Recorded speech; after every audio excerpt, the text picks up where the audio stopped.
અમે નિશાળમાં ભણતા ને પર ડ્રોઈંગના ટીચર અમને શીખવાડતા, લાલ પીળો ને વાદળી મુખ્ય રંગ ગણાય, બાકીના બીજા બધા મેળવણીથી થાય. ત્રણ જ મુખ્ય રંગ છે, લાલ, પીળો ને વાદળી.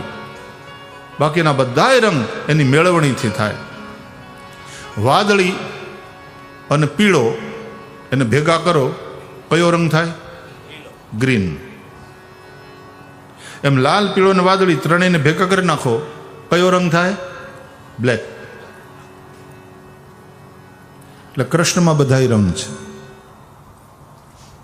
અને બ્લેક રંગ જેના ઉપર ચડે એના ઉપર પછી કોઈ રંગ ન ચડે.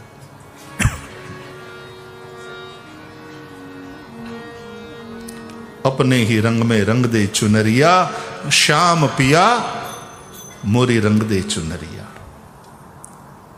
लाल ना रंगाऊ में हरी ना रंगाऊ, अपने ही रंग में रंग दे ये चुनरिया,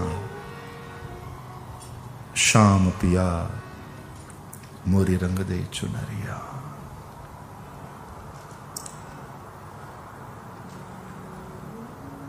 प्रेम के रंग में ऐसी डूबी,